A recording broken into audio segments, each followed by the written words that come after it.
little hillbilly jazz for you. You know, Wes Montgomery played everything with his thumb. God, can you believe that? These octaves, man. And I'm going to get to the amps in just a second.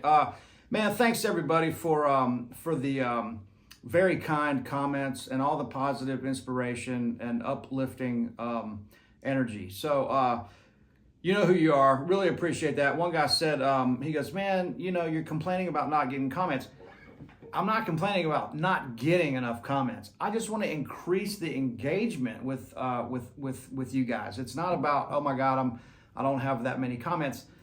I'm not worried about that. It's just the fact that I want to get the engagement going with you guys. I want to hear some questions, and I swear to God, I'm going to sit down and write these down on a piece of paper. I'm going to take all the best questions from all the comments and just write them down on a piece of paper. And one day I'm going to just answer all these questions and get into all this stuff. But I'm not losing sleep over not having 800 comments on these videos, guys. So let's get past that. And let's talk about some amps here in a minute. But I wanted to just mention that little, you know, I picked up this guitar first thing today, and I thought, you know, I'm going to roll my tone knob back just a little bit, maybe around 7. And I've got my little Princeton on 2.5, or maybe 2 1/4. The treble's on 4.5, the bass is on about 3.5, and the reverb is on about 3, which I like. On a Fender amp, I like the reverb to be at about 3. And they change, but around 3 is a good starting point. I think the greatest guitar effect ever is reverb, so I like a lot of reverb. And it's usually Fender amp reverb.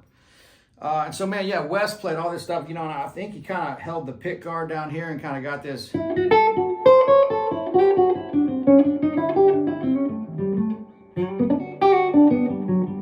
That's a famous Wes Montgomery lick.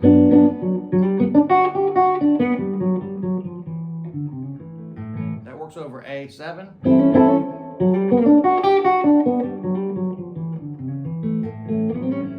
That's a G major 7 arpeggio. Resolve into A7. If you wanted to play it over A minor, you'd play it over you'd play it over C major 7.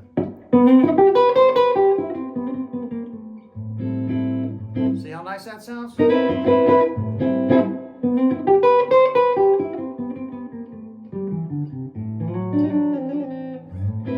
A minor, A dominant 7. Go to G.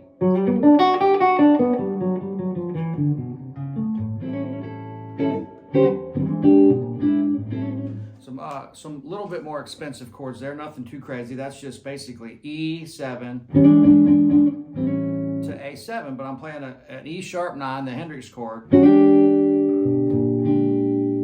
Drop the bass to the B flat, back to the A13. Nothing too crazy.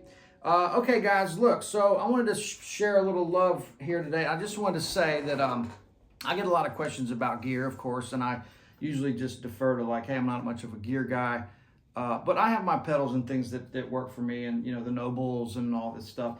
But I wanted to just clarify something here. So basically, you know, here's how I operate. So if I'm in a little room like this and I've got my amp and I'm experimenting with some pedals or some different stuff, this amp is not going to be that loud. I'm not going to put a pro reverb or a twin reverb or a super reverb in a small music room like this and crank it up to 4.5 or 5 where these amps start coming alive, right? And I'll tell you why I've got the Princeton so low here in just a second, but and why that works. But you know, so that's basically it. It's like reading the room. So basically you've got Fender, Marshall, and Vox, right? Those are the 3 big Mount Rushmore amp sounds. And so any amp that you get, some boutique amp or whatever it is, all these different amps, they're going to be based on one of those 3 designs for the most part, right?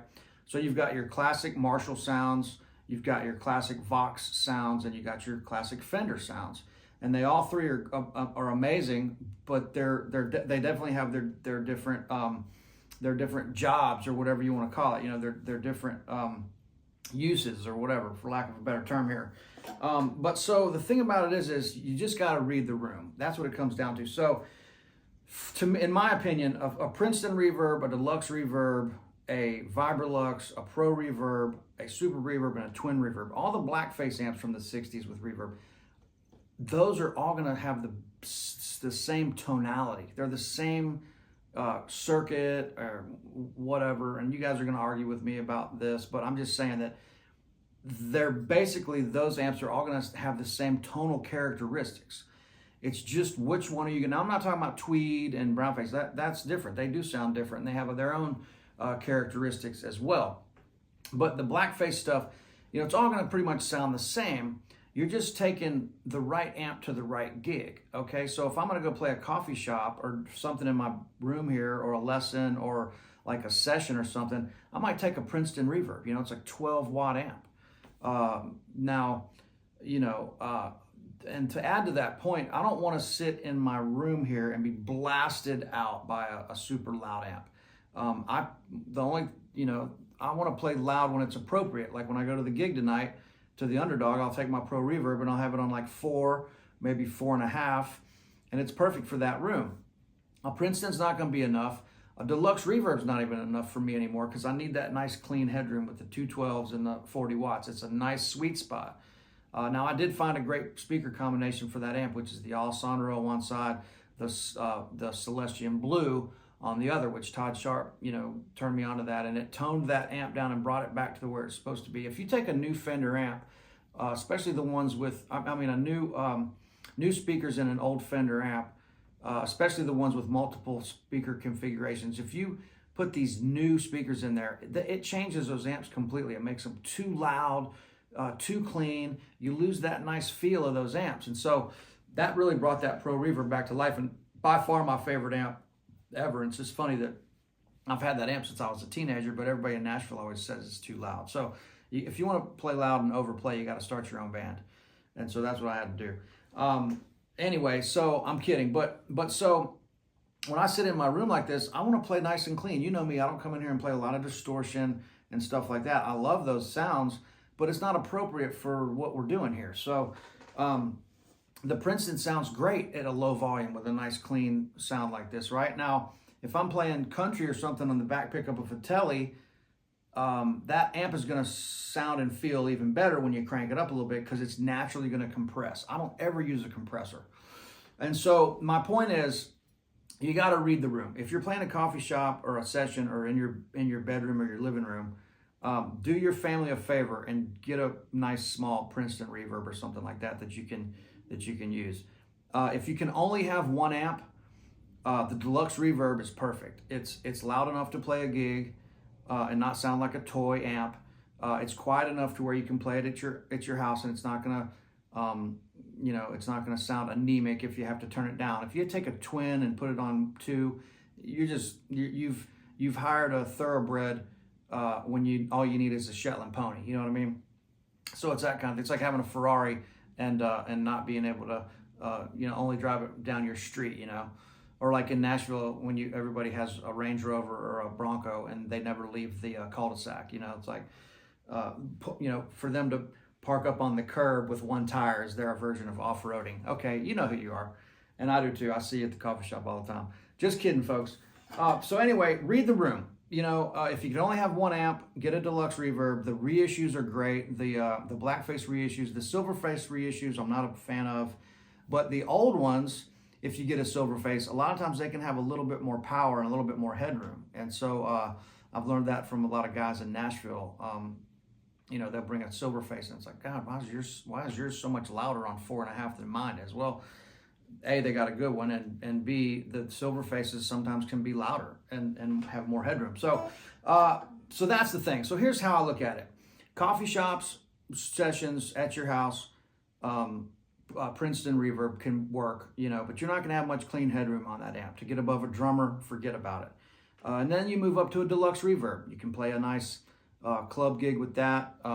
You could even play an outdoor gig with it, Still, though, if you start trying to really have an adult tone, a grown man's tone, and be getting over a drummer and stuff, you're gonna have to maybe have a little bit more. So, and then maybe you move up to a Vibrolux or a Pro Reverb or something like that. And then if you're playing big stages and volume's not an issue, or you're playing outdoors, then your twins and your super reverbs and stuff like that are going to sound great. You're going to be able to crank those up and all that stuff. And so basically it's just reading the room. You wouldn't take a 100-watt Marshall to your coffee shop gig. You know, you'd take a little, 20-watt Marshall if you want that sound, right? So if you want all the sounds, Fender, and here's another thing about it. Don't try to make a Fender sound like a Marshall. Same with guitars. If you have a Strat, let it be a Strat. If you have a Tele, let it be a Tele. If you have a Les Paul, just let it be a Les Paul. I see so many people that have tinkered with guitars. You don't see Uncle Larry doing stuff like this. He lets the guitars be what they are and gets the best tone and sounds out of those. So don't mod your amps. Don't take a deluxe reverb and tell the guy you want it to sound like a 412 Marshall. It's not going to happen. So just if you want the classic sounds, get those amps. If you want a nice deluxe reverb and a Vox AC15 and a nice 20-watt Marshall or something like that, then you've got all the sounds, and they are what they are. They're doing their job the best that they can do. But if you start taking a Tele, and Brent Mason, of course, was the exception to the rule, where he did the 3 pickup Tele, and I can tell you that story. He was playing with Don Kelly out here at the Stagecoach in the 80s, and that's where Chet Atkins walked in and heard him and started getting Brent on sessions. And Brent's a good friend. I love the guy to death. And his wife. They're fantastic people.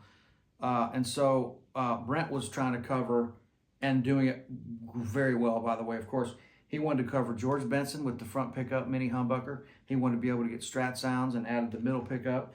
And he wanted the Tele sound with the back pickup.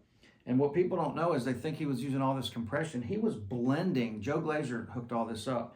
He blended that middle pickup with the back pickup, and that scooped that really ice pick Telecaster thing down a little bit, toned it down a little bit, and gave it that nice tone. So that's where that came from, and he was able to do that. Now, of course, there's going to be exceptions to every rule. Ry Cooter building the Cooter caster and getting these amazing sounds with the lap steel pickups and stuff like that. But for the most part, guys, just get good examples of what all these things are supposed to be and just let them do their job, right? That's my opinion. I'm kind of old school. Anyway, that's my spiel on the amps. Just read the room. If you're not playing big gigs and you're not playing outdoors, you don't need a big amp because you're not going to be able to turn it up at your house. And so just start small, and as you're gigging or your use and your need for more volume or whatever, then you might need those things. But it's all about reading the room and those stages of power, right? So if you have any questions on that, let me know. Otherwise, I'm signing off. It's Monday. I got a nice kind of leisurely week this week. My parents get to town next week, so I'm kind of just chilling and taking a little bit of time off. I say that. I'm still, doing all the things. But anyway, guys, look, thanks a bunch. I just wanted to share a little of that as I've gotten some questions, and look forward to seeing you guys real soon. All right, cheers.